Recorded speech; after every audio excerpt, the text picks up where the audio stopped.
Bien, gloire à Dieu. Nous nous réjouissons à nouveau ce soir de ce que l'Évangile est prêché dans toute sa fidélité et en abondance, et, comme dit la parole de Dieu, que porte beaucoup de fruits. Le fait que vous soyez assidus à toutes les réunions démontre certainement cette vérité. Donc oui, la parole de Dieu est prêchée et elle porte beaucoup de fruits pour la gloire de Dieu. Et on ne doit jamais oublier que toute la gloire en revient à Dieu. Même si c'est des hommes qui prêchent l'évangile, même si c'est des hommes qui prêchent l'évangile, des témoignages de chrétiens qui parlent à d'autres chrétiens pour les inviter à la réunion, et il faut le faire, certainement.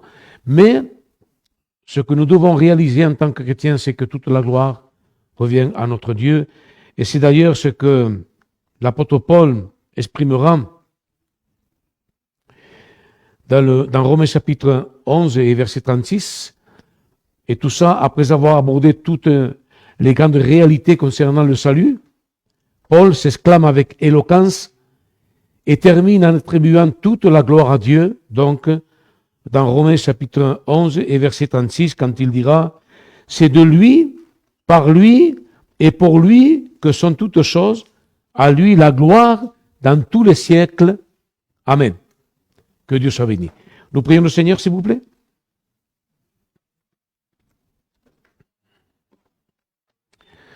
Seigneur notre Père, notre Dieu, nous voulons te remercier ce soir à nouveau. Seigneur, pour ta présence au milieu de nous, pour ces chants et cantiques que nous avons chantés, pour ta gloire, Seigneur. Nous nous attendons maintenant à la puissance de ton Saint-Esprit et ta parole qui va être prêchée, Seigneur, afin que tu te glorifies au milieu de nous, Seigneur, en touchant les cœurs à salut, en te glorifiant, Seigneur, à nouveau, Seigneur, ce soir, en sauvant des âmes, Seigneur, en te révélant que le Saint-Esprit puisse agir dans les cœurs et dans les vies, et que ton nom soit exalté, glorifié à nouveau ce soir parmi nous, au nom de ton Fils bien-aimé. Amen. Que Dieu soit béni et glorifié. Donc c'est de lui, par lui et pour lui que sont toutes choses, à lui la gloire dans tous les siècles. Amen. Et pourquoi cela? Eh bien parce que prêcher les Écritures, c'est prêcher Christ. Et prêcher Christ, c'est prêcher le message de l'Évangile, de la croix. Et prêcher le message de la croix, c'est prêcher la grâce de Dieu. Et prêcher la grâce de Dieu, c'est prêcher la justification par la foi seule. Et prêcher la justification par la foi seule, c'est attribuer tout le salut à la gloire de Dieu, parce que c'est de lui, par lui et pour lui que sont toutes choses, à lui la gloire dans tous les siècles. Amen, que Dieu soit béni. Et nous répondons à cette bonne nouvelle, déjà, la plupart d'entre nous l'avons fait déjà, nous répondons à cette bonne nouvelle par quoi? Par une obéissance reconnaissante à travers de notre vocation dans ce monde.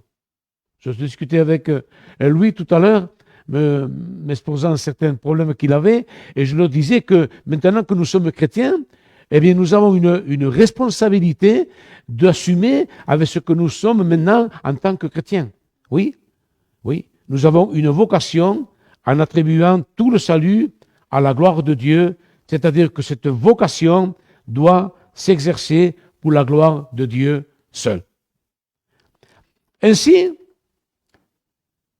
donc, chrétiens et non chrétiens, et le reste de l'univers ont été créés avec l'intention expresse de glorifier notre Dieu. Les psaumes 148 à 150, des chapitres 148 à 150, expriment ces psaumes la louange universelle de toute la création, de tout ce que Dieu a créé sur cette terre, ainsi de tout ce que Dieu a créé au-delà de cette terre-là. Que tout ce qui respire, que tout ce qui brille, que tout ce que Dieu a créé glorifie Dieu, adore Dieu.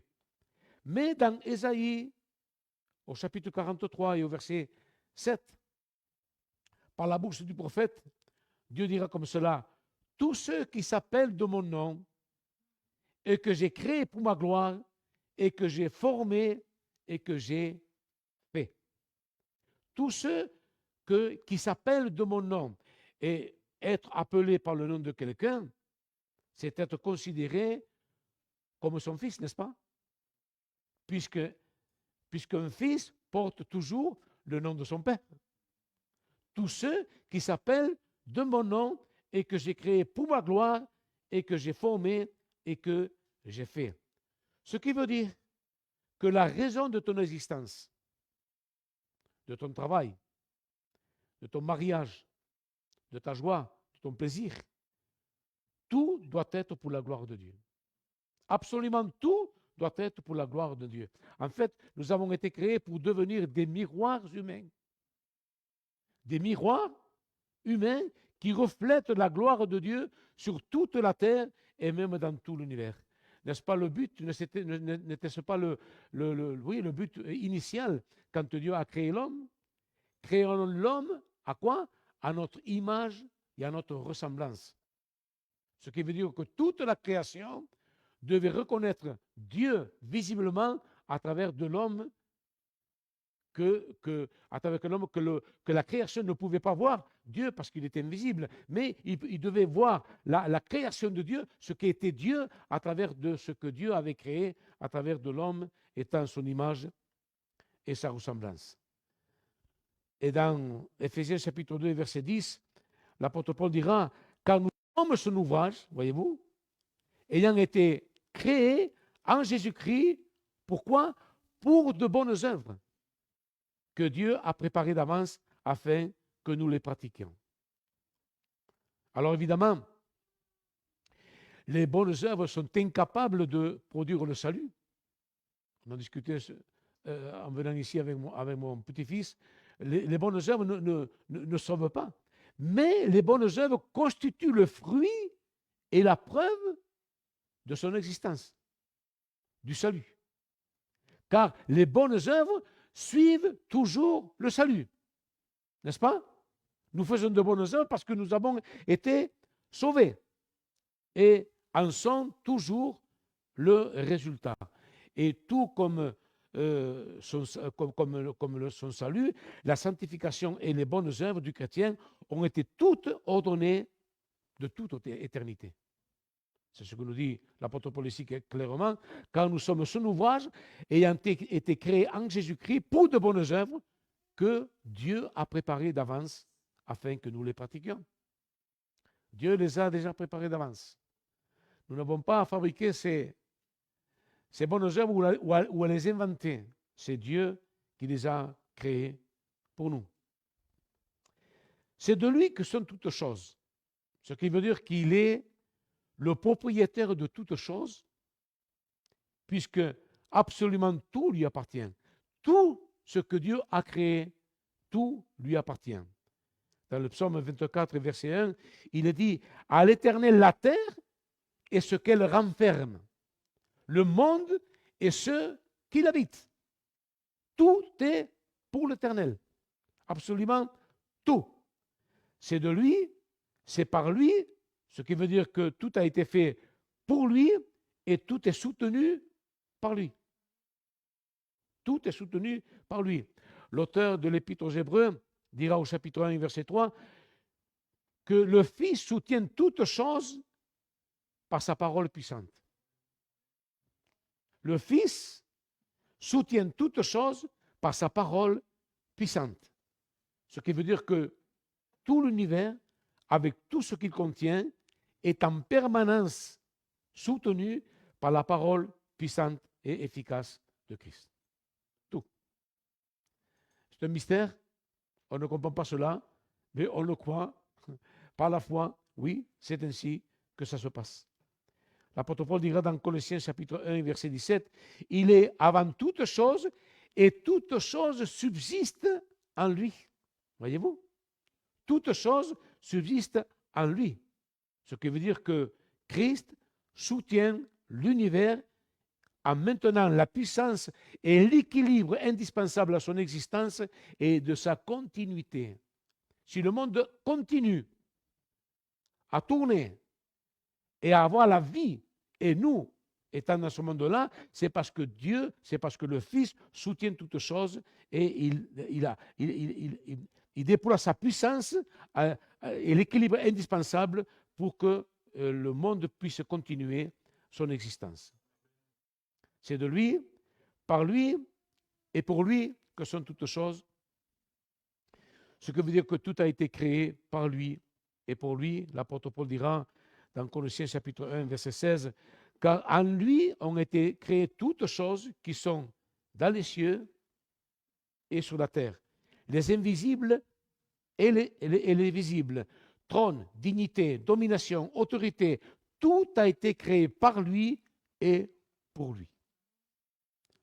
Voilà donc pourquoi, si tout vient de lui, par lui et pour lui, eh bien, évidemment, tout, à lui seul soit toute la gloire, n'est-ce pas? À lui seul soit toute la gloire. Considérons maintenant la gloire de Dieu dans le salut. Quand Dieu nous a vus, à tous ceux que nous sommes ici, quand il nous a vus marcher vers la perdition, sans aucun espoir de salut, parce qu'on ne s'intéressait pas à lui et on ne le cherchait pas. C'est ce que dit l'apôtre Paul dans Romains chapitre 3, verset 11. Nul n'est intelligent pour chercher Dieu. Nul ne cherche Dieu.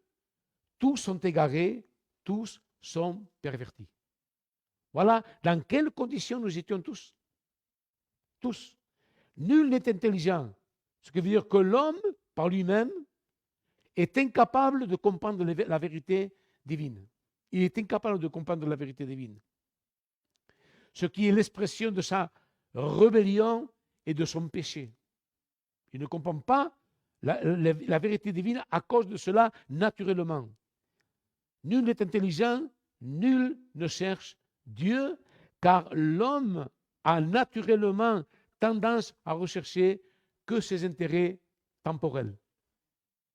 L'éternité, pour lui, ça n'a aucun sens. Non, ce qui compte pour lui, c'est ce qui touche dans l'immédiat et ce qu'il peut avoir dans ce qui se présente dans l'immédiat, mais pas dans l'éternité. Tous sont égarés, tous sont pervertis, c'est-à-dire que tous les hommes sont enclins à quitter la voie de Dieu et à poursuivre leur propre chemin, tous.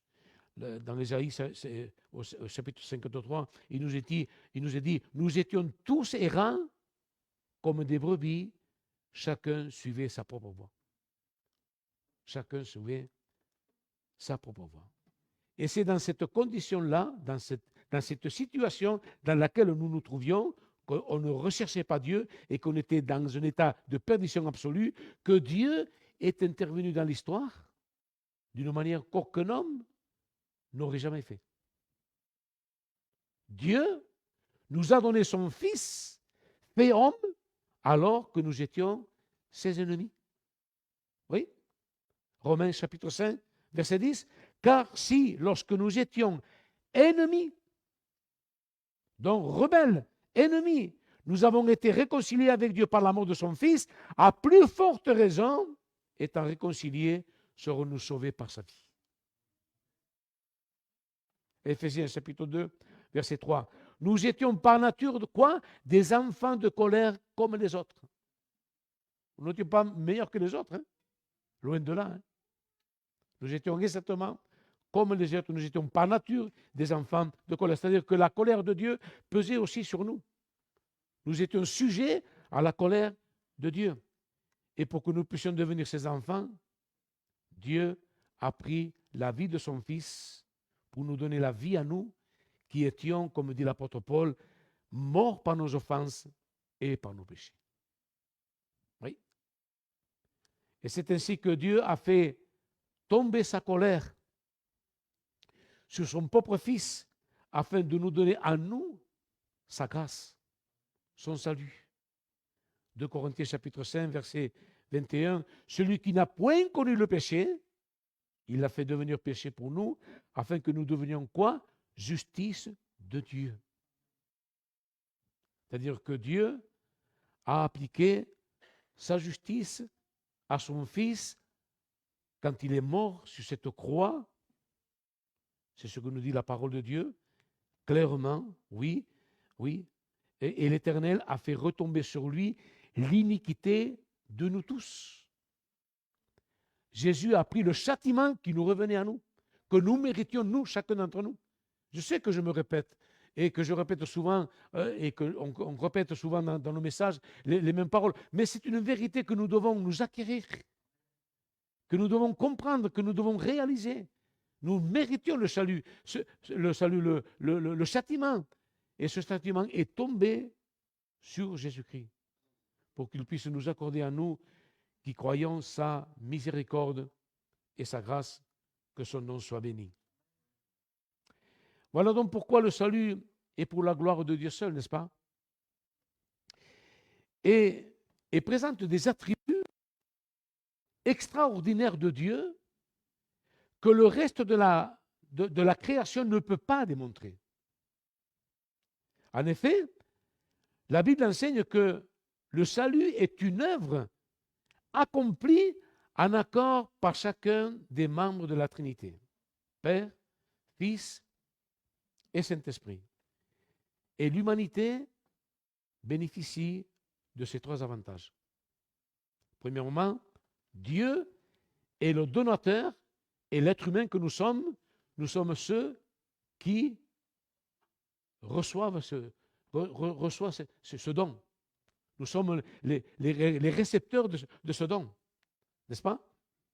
Le Père a élu dans l'éternité passée, c'est un plan que Dieu avait préparé avant l'éternité, la Bible dira dans Éphésiens 1, avant la création du monde, Dieu a élu, a fait un choix, il a élu. Voilà, donc Dieu est le donateur.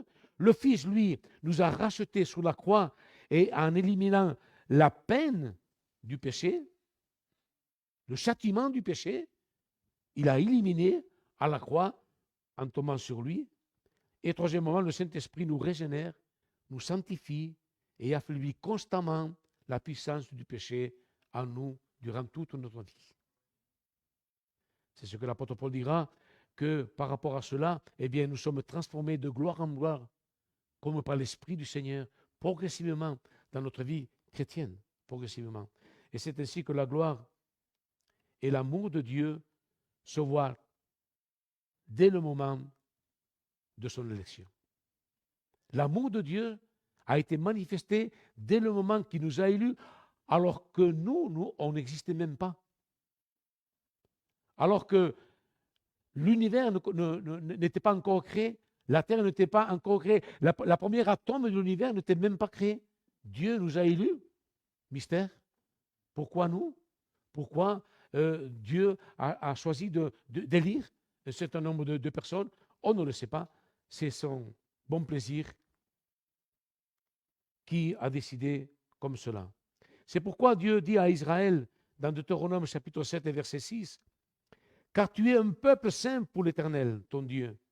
L'Éternel, ton Dieu, t'a choisi, voyez-vous, pour que tu sois un peuple qui lui appartienne entre tous les peuples qui sont sur la face de la terre. Ce n'est point parce que vous surpassez en nombre tous les peuples que l'Éternel s'est attaché à vous et qu'il vous a choisi, car vous êtes le moindre de tous les peuples, mais parce que l'Éternel vous aime. Voilà la raison. Parce que l'Éternel vous aime, parce qu'il a voulu tenir le serment qu'il avait fait à vos pères. Et voilà les raisons pour lesquelles Dieu a choisi, a fait le choix. Parce qu'il aime et parce qu'il a fait des promesses.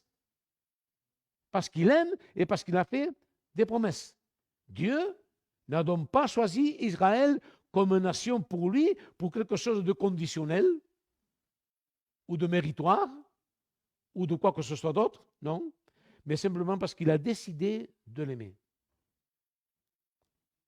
Parce qu'il a décidé de l'aimer, parce que l'Éternel vous aime. Et cet amour a découlé de son caractère d'amour et de sainteté, parce que voilà ce que Dieu est, amour et sainteté. Il n'y avait aucune raison pour que ce choix se produise, aucune raison. Dans Jérémie, chapitre 31, verset 3, il nous est dit, je t'aime d'un amour éternel, c'est pourquoi je te conserve ma bonté. C'est parce que je t'aime d'un amour éternel.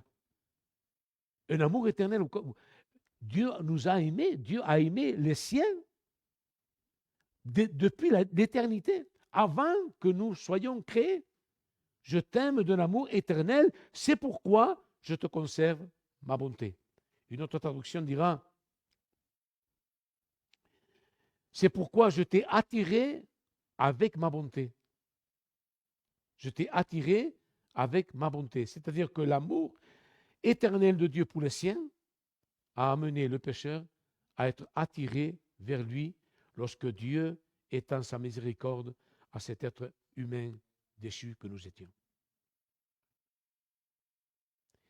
Et cela parce que l'homme ne cherche pas Dieu comme l'établit la parole de Dieu. Parce qu'il ne le cherche pas. Donc si l'homme ne peut pas chercher Dieu, il faut que Dieu le cherche à lui. Le Fils de l'homme est venu chercher et sauver ceux qui étaient perdus. Mais c'est Dieu le Fils qui est venu chercher l'homme dans sa perdition. Et l'homme est attiré vers Dieu par sa miséricorde, comme le révèle le prophète Jérémie, que nous avons lu tout à l'heure. Je t'ai aimé d'un amour éternel. Pourtant, c'était le peuple d'Israël, toujours rebelle.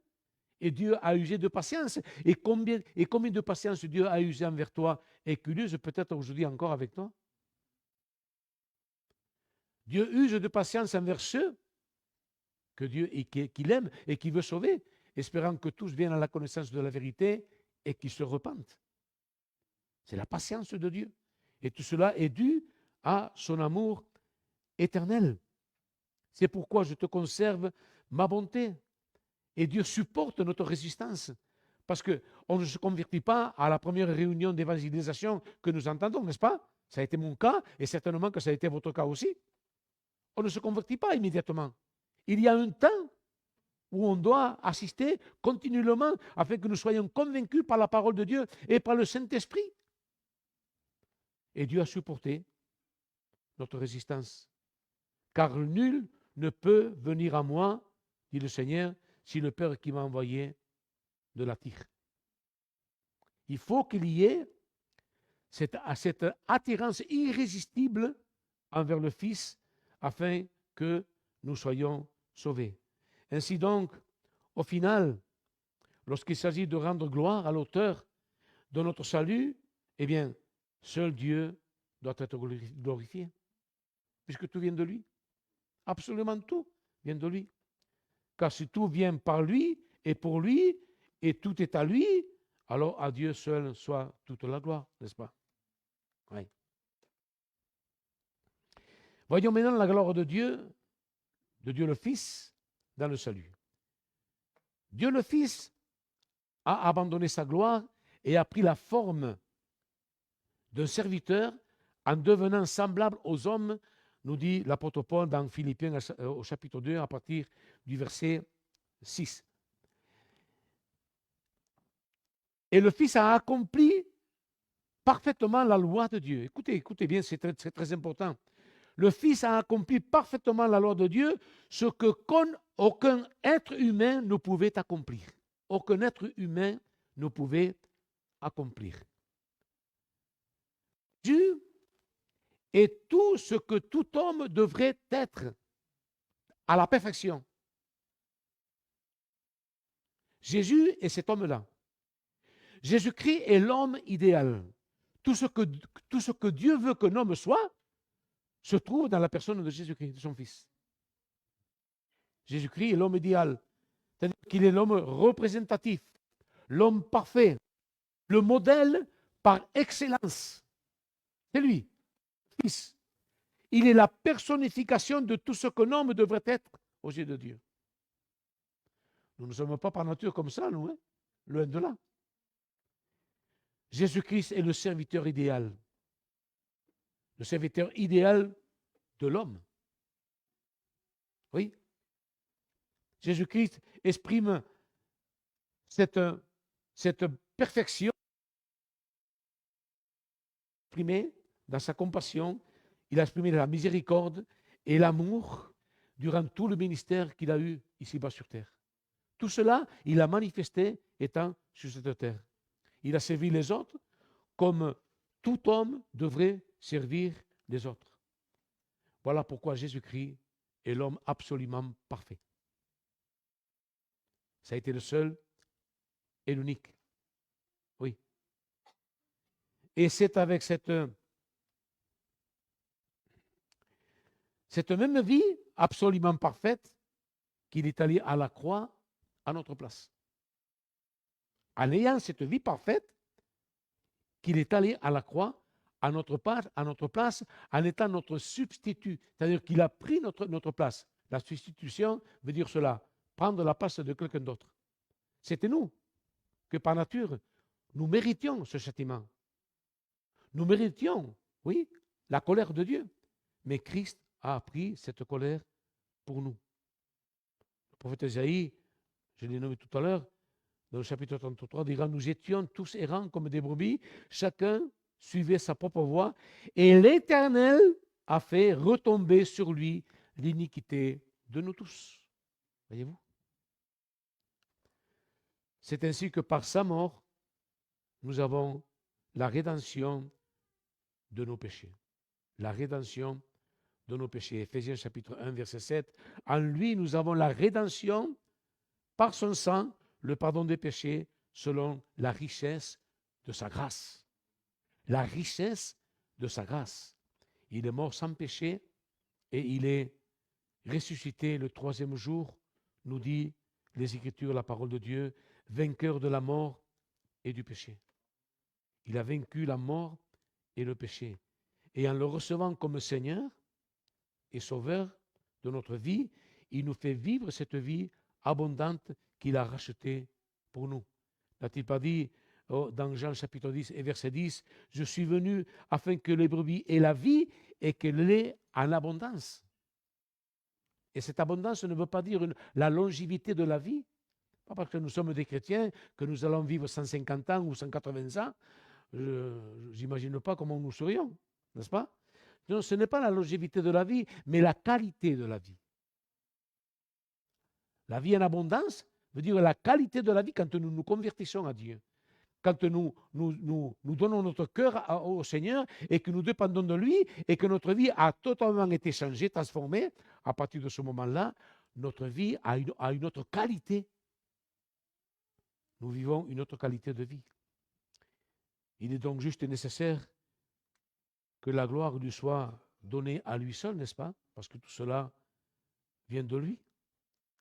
Rappelons-nous également, nous tous qui avons cru, que nous étions nous aussi dans un état de mort spirituelle, de rébellion et de péché dans un temps. Avant de nous convertir, nous étions cela.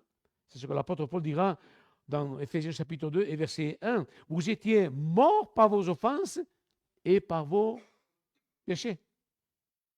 Nous étions morts, sans vie, inertes, insensibles. C'est ce qu'est une personne qui est morte. Morts par vos offenses et par vos péchés, et sans pouvoir rien faire par nous-mêmes dans un tel état. Rien. Est-ce qu'un mort peut réagir? On peut l'appeler, on peut lui parler, on peut essayer de faire quelque chose pour un mort. Un mort ne peut pas répondre puisqu'il est mort. Eh bien, c'est dans cet état spirituel qu'aux choses de Dieu, on ne pouvait pas répondre. Écoutez ce que nous est dit dans Ésaïe au chapitre 1. Malheur à la nation pécheresse. C'est ce que nous étions. Malheur à la nation pécheresse, au peuple chargé d'iniquité.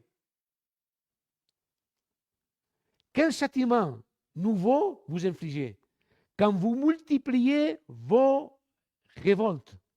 Et c'est ce que nous faisions avant. On ne se rendait pas compte, on était inconscients, mais c'était notre cas. C'était notre situation. La tête entière est malade et tout le cœur est souffrant. De la plante du pied jusqu'à la tête, rien n'est en bon état. Ce ne sont que des blessures, contusions et plaies vives qui n'ont été ni pansées, ni bandées, ni adoucies par l'huile. Voilà dans quel état nous étions aux yeux de Dieu avant de nous convertir, spirituellement, bien entendu. Et c'est dans cette condition lamentable que Dieu nous a trouvés et qui nous a régénérés par son esprit.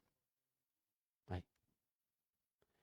Et précisément en étant dans cette condition, l'apôtre Paul dira dans Éphésiens chapitre 2 et verset 5, qui nous a rendus à la vie avec Christ, c'est par grâce que vous êtes sauvés par le moyen de la foi. Et c'est l'Esprit qui nous a donné la vie, parce que nous avons parlé du Père, de la gloire du Père, la gloire du Fils, mais aussi il y a la gloire du Saint-Esprit. Eh oui, c'est l'Esprit qui nous a donné la vie. Dans Jean chapitre 6 et verset 163, à un moment donné, le Seigneur emploie une certaine parole qui est très mal perçue par quelques soi-disant disciples et qui l'abandonnent. Et le Seigneur dira comme cela, c'est l'Esprit qui vivifie, la chair ne sert de rien. Les paroles que je vous ai dites sont esprit et vie. Voyez? Les paroles que je vous ai dites sont esprit et vie. C'est-à-dire que la parole de Dieu est toujours associée à l'Esprit de Dieu. Toujours. Et c'est elle qui régénère, c'est elle qui éclaire, c'est elle qui convainc les cœurs, qui convainc les personnes. Que Dieu le fasse ce soir. Oui, oui. C'est l'Esprit qui vivifie, la chair ne sert de rien. Les paroles que je vous ai dites sont esprit et vie. Alors, pour quelques-uns, ces paroles-là, l'Évangile, c'est une folie. C'est ce que dira l'apôtre Paul. L'Évangile, c'est une folie. Mais ils sont fous. Ces chrétiens, ou ces croyants, ou ces alléluia, comme ils veulent nous appeler. Hein? C'est une folie. Mais pour nous qui sommes sauvés, l'Évangile, c'est la puissance de Dieu. La puissance de Dieu pour nous sauver. Ainsi, à la lumière de son œuvre en nous, le Saint-Esprit est également digne de recevoir la gloire, n'est-ce pas? Oui. Alors, je conclus, tout simplement, ce soir. Et je conclus par quoi? Eh bien, parce que l'apôtre Paul dira un peu plus haut, au verset 33, écoutez ce qu'il nous est dit. En conclusion de l'exposition de l'œuvre du salut qu'il a déjà exposée dans les chapitres antécédents. Écoutez ce qu'il nous est dit. Ô profondeur de la richesse, de la sagesse et de la science de Dieu, que ses jugements sont insondables et ses voies incompréhensibles. Je ne sais pas d'entendre. Incompréhensible. Car qui a connu la pensée du Seigneur? Qui? Ou qui a été son conseiller? Qui lui a donné le premier pour qu'il ait à recevoir en retour? C'est-à-dire aucun, personne. Et conclusion, verset 36, c'est de lui. Voyez? C'est de lui, seulement de lui, par lui et pour lui que sont toutes choses, à lui la gloire dans les siècles. Amen. Que Dieu soit béni. Que Dieu soit glorifié. Alors tu es là, je sais que je connais la plupart d'entre vous et qui êtes déjà engagés dans les voies du Seigneur pour glorifier Dieu, n'est-ce pas? Mais peut-être que s'il y a encore des personnes qui ne sont pas encore complètement engagées, alors sache une chose, que Dieu use de patience avec toi, espérant que tu viennes à la connaissance de la vérité et que tu te repentes. Que tu comprennes que l'évangile qui est prêché constamment dans ce lieu-ci, et je rends grâce à Dieu pour cela, que l'évangile est prêché dans toute sa fidélité et dans tout ce qui est écrit dans la parole de Dieu, que le nom du Seigneur soit béni. Eh bien, ce soir, il est très important que tu prennes une décision ce soir. Non pas le remettre à demain, parce que demain ne nous appartient pas, mais aujourd'hui, dit la parole de Dieu, si tu entends la voix du Saint-Esprit, si finalement tu entends, tu es convaincu par le Saint-Esprit ce soir, que tu ressens véritablement, que Dieu te parle personnellement et que tu ressens un appel personnel de la part de Dieu ce soir, eh bien, ne résiste pas. N'endurcis pas ton cœur, parce que tu peux le faire. Tu peux endurcir ton cœur. Eh bien, n'endurcis pas ton cœur. Non, ce soir, laisse la grâce de Dieu travailler ta vie. Que le Saint-Esprit puisse te convaincre, puisse briser ton cœur à salut. Que ton cœur, eh bien, ce cœur de pierre soit changé en un cœur de chair, afin que la grâce de Dieu puisse se manifester et que tu sois sensible à l'action du Saint-Esprit par la parole de Dieu qui est prêchée, que ce soit ce soir ou un autre soir, ou déjà que tu as entendu l'évangile, eh bien, que l'œuvre de Dieu se fasse dans ta vie à salut et que le nom de Dieu soit glorifié dans ta vie.